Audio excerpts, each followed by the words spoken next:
হয়ে সন্ধে এসে গেছে, আর এই সন্ধ্যের সময় আমরা প্রিয়া সিনেমা হলের সামনে, যেটাকে শিবুদা বলছে যে ওর মক্কা মদিনা, তাই তো? আমরা তাহলে কি হজ যাত্রা করবো? একদম, আমার জীবন এখান থেকে শুরু। আচ্ছা চলো। কৌশিক দাশগুপ্ত।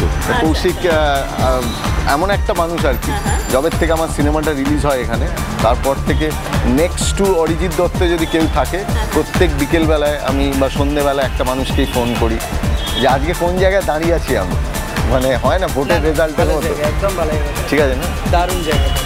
চলো। এটা খুব ঐতিহাসিক জায়গা কিন্তু, মানে আমি যখন এটা হচ্ছে টিকিট কাউন্টার প্রিয়া সিনেমার, আর এইটা হচ্ছে এই গেটটা আর কি, যে গেটে যখন ইচ্ছে রিলিজ করেছিল তখন আমি এই গেটটার সঙ্গে দাঁড়িয়ে থাকতাম, আর এই দাদাটার সঙ্গে একটু আলাপ করাই। হচ্ছে এমন একটা মানুষ আর কি, প্রিয়ার কাউন্টারে অলওয়েজ থাকে। আমার এই দাদার সঙ্গে দেখা হয় কাউন্টারে। তো কি হয় যে মানে অ্যাকচুয়ালি বক্স অফিসে যে হাত গলিয়ে, শুক্রবার বক্স অফিসে হাত গলিয়ে যার দেখা পাওয়া যায় তিনি হচ্ছেন আমার সঙ্গে প্রত্যেক দিনের ইন্টারাকশন। তোমার আমার কি কথা হয়, কথা, ছবি কেমন চলছে, ছবিটা কেমন হয়, ছবি ভালো, পাবলিক রিভিউ করেন খুব ভালো, সেল কেমন, প্রত্যেকে সেল জানা, সেলরা ছবি কিরামে হয় না সামনে আয় না, মানে আমি কিন্তু পরিষ্কার ওর, মানে আমরা সবাই এইভাবে, মানে আমার ইচ্ছে থেকে আজ অবধি ওরা না থাকলে আমি কিছু, আজকে আমি যতটুকু আমি এবং নন্দিতাদি যা কিছু করেছি, it's all because of them.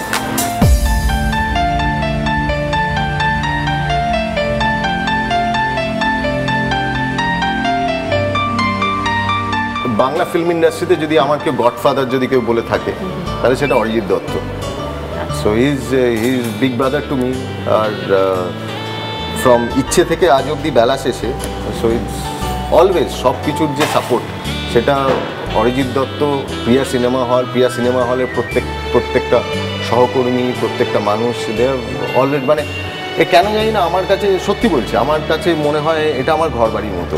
আমি এখন যে পার্টটায় পৌঁছাচ্ছি সেটা হচ্ছে জীবনে কোনোদিন, মানে জীবনে কখনো তুমি কি করবে না বা কি করবে সেই নিয়েই প্রশ্ন। ঠিক আছে, কোয়েশ্চেন নাম্বার 1, জীবনে কোনোদিনও যে জিনিসটা বিসর্জন দেবে না। সততা। জীবনে কোনোদিন কোন অভিনেতার সঙ্গে কাজ করবে না? নিজের সাথে কাজ করবো। নিজের সাথে তুমি কাজ করছো? মানে আমি নিজেকে ডিরেক্ট করব। ও না, এরকম কোনো পরিচালক, এরকম কোনো অভিনেতা নেই।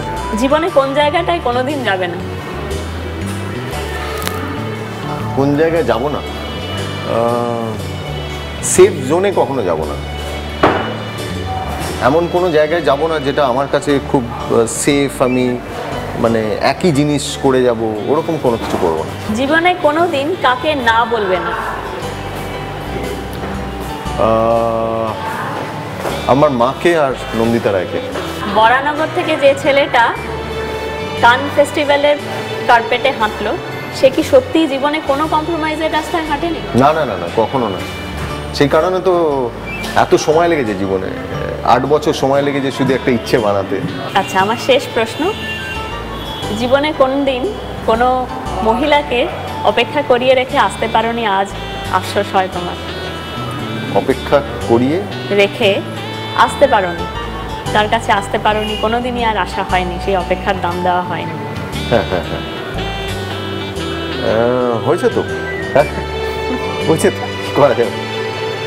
জীবনে যদি সিনেমার একদিকে আর যদি প্রেম একদিকে হয়, তখন তো সিনেমাকেই বেছে নিয়েছি, তো শিল্পকে বেছে নিয়েছি, তো তার দাম তো দিতেই হবে।